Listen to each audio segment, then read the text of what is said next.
Everyone, this is Kibo Vlogs, a Filipino reactor based here in Saudi Arabia, and welcome back to my channel. Ang kita gawa natin reaction video, ang Jillman compilation na para parang alam ko may ginawang kanta din ang Eman para kay Jillian. So nagsasagutan sila.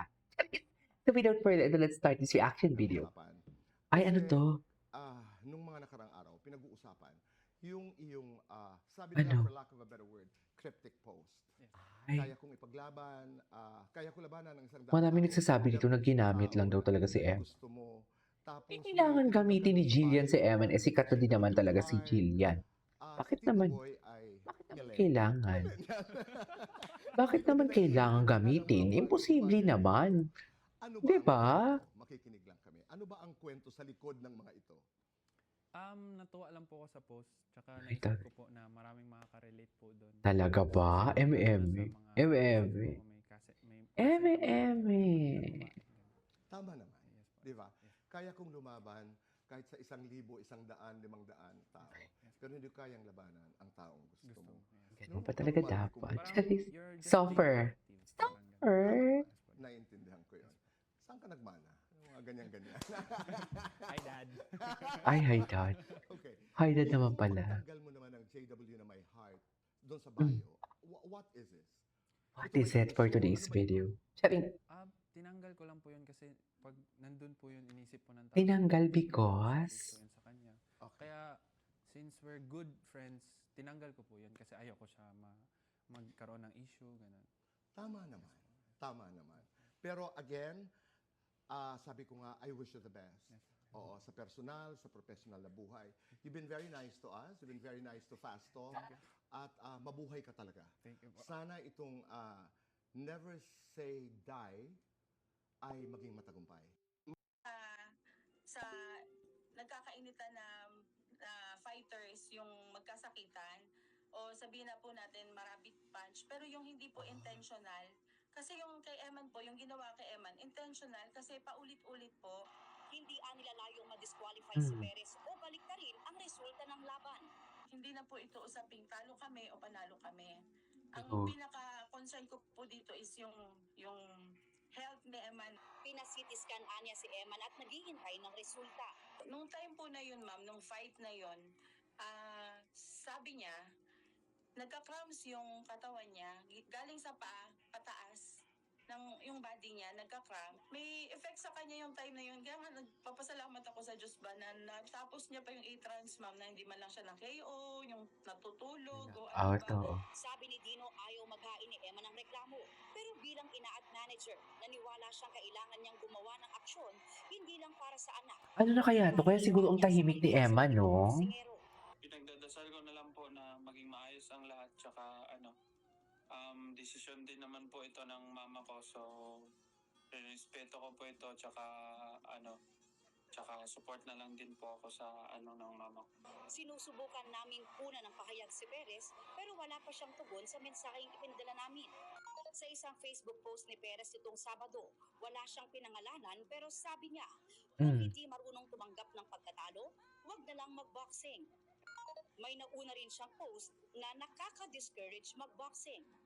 Sinusubukan din ng GMA News na makuha ang panig ng Games and Amusements Board at ni Tomelda. Aubrey Carampel, nakatutok, 24 oras. Kinumpirma ng Games and Amusements Board or GAB ang inihaing kaso ng kampo ni Eman Bacos sa Pacquiao laban sa nakalabang boksingero na si Rodelyn Perez noong June 21. Sa ngayon ay hinihingan nila ng komento ang parehong kampo. Yan ay para mabigyan ang parehong panig ng due process at oportunidad. Ano na kaya to ang balita? Kaya siguro tahimik. Magiging objective ito sa investigasyon at batay sa panuntunan. Hindi muna magkokomento ang GAB patungkol sa merito ng kaso hanggang sa final resolution nito. Po, pasok po tayo.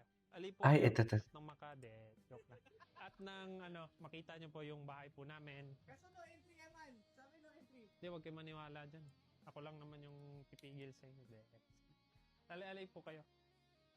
Tara, second floor po tayo. Pasensyahan nyo na po yung kwarto ko. Medyo Ito po. Ay, napakasimple lang talaga. Simple lang talaga ang buhay niya. Umaga pa lang. Todo ensayo na siya. Matakbo po ko Simple ng lang 10 talaga. to 15 kilometers araw-araw.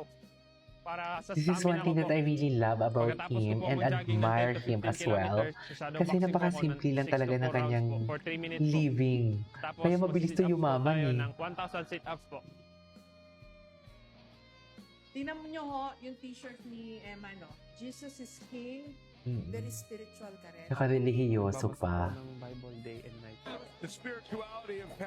Gaya ng kanyang ama, religyoso rin si Eman, pastora sa kanilang simbahan ng kanyang ina, habang siya, musician. Musician pala siya. Kaya gumawa na ng kanta yan. Ay, ano to? Ito. Chismis. Ano nagsalita na? Okay. Salita na si Emma na. Sabi yan. Pero, ang sabi, nagsalita na ba?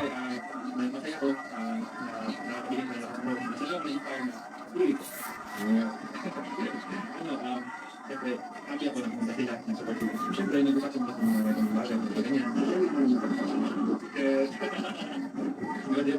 Malihaw ang naging tulong ni Jillian sa first acting project niya, ang kanyang guesting sa Never Say Die.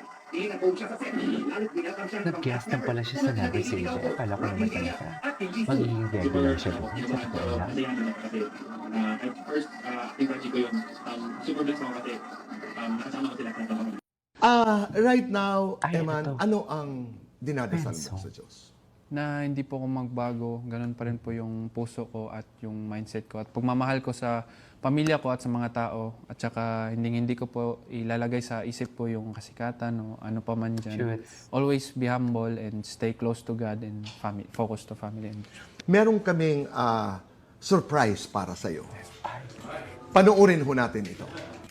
Ay, ito yung Ayun, binati. I hope you stay Ito yung humble binati siya. and Ay, I hope sana- na hindi ka sana magbabago. I hope na kung ano man mangyayari sa life mo, lalo na you're in showbiz na hindi ka magbabago. You stay humble and do it Stay for humble God lang. and mag-focus ka lang parati sa mga dreams mo.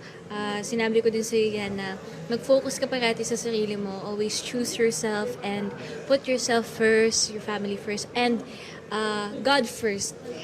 Most of all, talaga do everything for God. And I hope na enjoyin mo lang lahat. And ayun, stay humble and I'm praying for you and I support you. Ito po, kinilig. Ano ang nais mong Mami. sabihin kay Jillian? Maraming Tito Boy, salamat, kinilig Jill, talaga. sa pag-support mo. Siyempre sa family mo at saka sa genuine Taray. Pero alam mo, nararamdaman ko Genuine yung support for today's lalim video. ng inyong friendship. Yes. Nararamdaman ko Talaga yung ba? Nararamdaman the mo joy talaga, that Tito goes Boy? with it. Totoo kasi yan. we're really good friends talaga. That's true. Totoo yan, Tito And Boy. sana'y Sinasabi ko patuloy sa'yo, ha. at sana'y Eme, i-bless eme, kayo eme ka, Tito ni Boy. God. Totoo. God bless you, Thank you po, Eman. thank you. Eme ka talaga, Tito Boy. Tapos, ano nang next? Bakit naman? Nung bata ko, every time na pupunta ako ng school, Ano na rin to? binubuli ako kasi dahil daw boxing ako or kasi may chismis na na daddy ko daw si Manny Pacquiao. Which is true naman. Hindi ko lang sinasabi sa iba or sa kahit kanino except sa family ko. Kasi ayoko magkaroon ng issue. Tsaka magulo kasi noon tinatago ko. Pero hinahamon pa rin nila ako ng suntukan, binubuli nila ako, mga criticism, mga ganun, kaliwat kanan. Pero despite all that, hindi ako naging bitter na tao. Lagi ko tinatandaan yung advice at sinasabi ng mama ko sa akin na wag kang maging kagaya nila kasi pag ginaya mo sila, parang walang kaibahan na ka sa kanila. Parang ganun. Totoo naman. Big Tropa, mag-ingay! Ay, ito si Eme. Anyways, that is all for today's video. This is Kivo Vlogs and see you on my next vlog. Bye!